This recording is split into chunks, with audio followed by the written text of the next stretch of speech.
Welcome to episode number 2. Let's start by reading Isaiah chapter 7 verses 20. In that day, my Lord will cut away with the razor that is hired beyond the Euphrates, with the king of Assyria, the hair of the head and the hair of the feet, and it shall clip off the beard as well. The prophet Isaiah proclaimed that Yud-Heh-Vav-Heh would punish the Israelites with the king of Assyria, who would shave off all their hair, from the scalp to the hair of their feet, even their beards, symbolically rendering them as powerless children.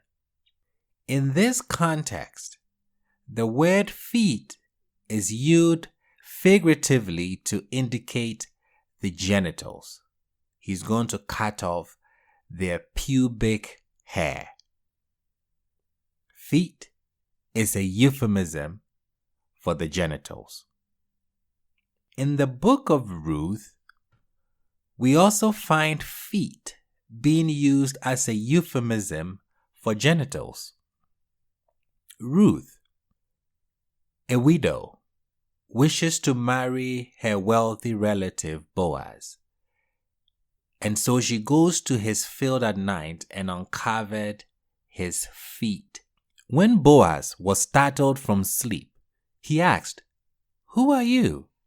She answered, "I am Ruth, your handmaid, and you shall spread your cloak over your handmaid, for you are a near kinsman."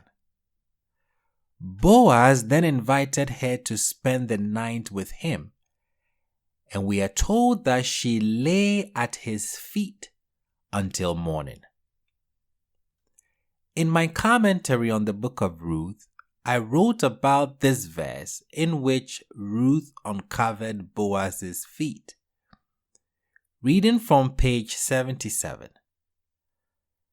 The word translated as lie down is the Hebrew word lishkab. This word is used 8 times in this chapter. Lishkab has 3 different meanings in the Bible and perhaps even a 4th. Number 1, to be prone. Number 2, to sleep. Number 3, sexual relations. Number 4, to die or to lie with your fathers. There is tremendous sexual tension throughout this chapter, as you can anticipate at this point. On the one hand is a relatively young woman who is attractive, at least to Boaz, and on the other hand, there is an older man who likes this young woman. She approaches him and makes herself available to him most politely and attractively as possible, while he is all alone. Without a doubt, there is a great tension of a sexual nature permeating this encounter, seemingly aided by the constant use of the word lishkab, which we are tempted to interpret sexually. End quote. In the book of Judges, we are told the story of Jael, the wife of Heber the Kenite. After a battle in which the Israelites had triumphed over the Canaanites, she welcomed Sisera, the Canaanite commander, into her tent and offered him milk to quench his thirst. Exhausted, we are told, he soon fell asleep. Jael then killed him by driving a tent peg through his temple. We see that in Judges chapters 4, verses 17 to 22. There is an earlier account of this narrative, also in the book of Judges, but this is in chapters 5. According to an earlier version of this story, which is the Song of Deborah or the Poem of Deborah, it is suggested that Sisera bowed down between Jael's feet before she killed him. We read in verses 27, between her feet he sank, lay outstretched. At her feet he sank, lay still. Where he sank, there he lay destroyed. We notice that the earlier poetic version of this episode found in the Song of Deborah implies that Jael had seduced Sisera before killing him while he lay in post-sexual intercourse fatigue.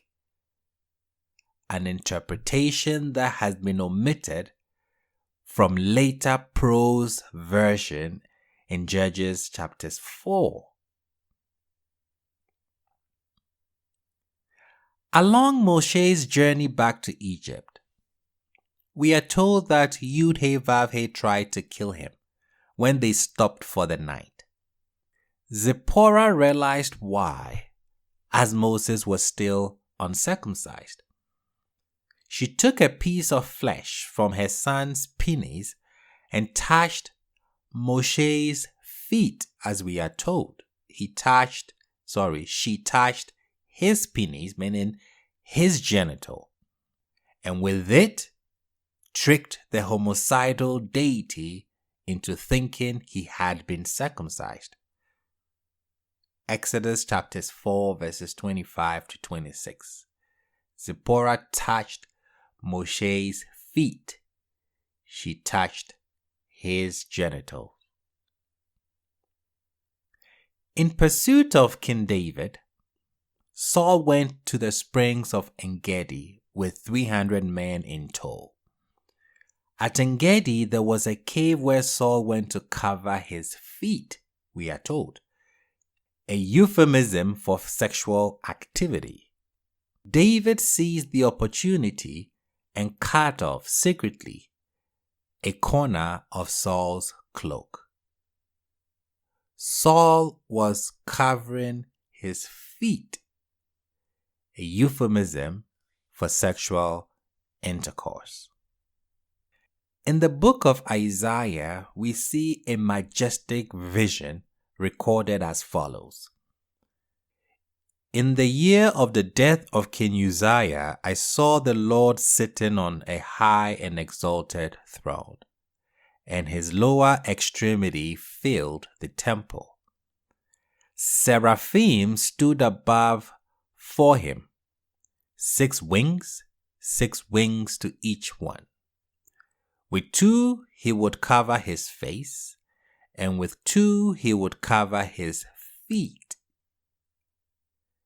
A euphemism for his genitals. The seraphim was covering his face and he was covering his feet. A euphemism for his genitals.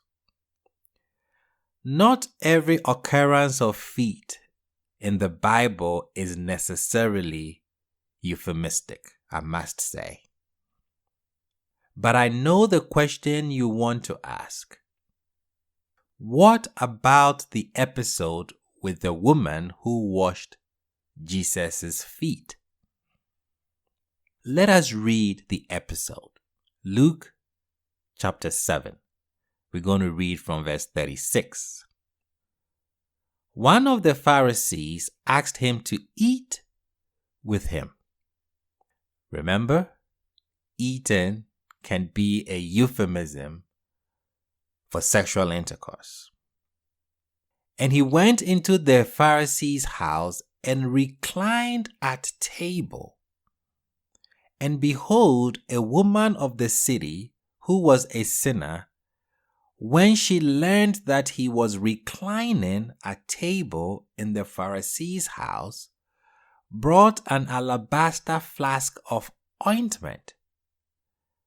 And standing behind him at his feet, weeping, she began to wet his feet with her tears and wiped them with the hair of her head, and kissed his feet, and anointed them with the ointment.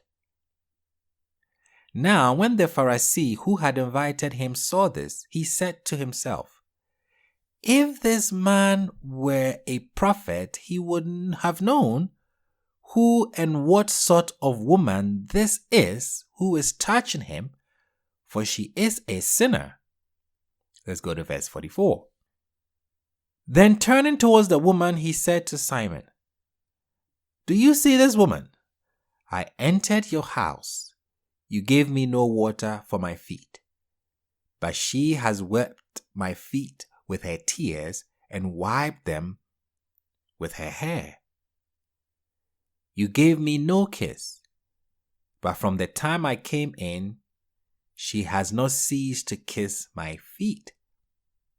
You did not anoint my head with oil, but she has anointed my feet with ointment."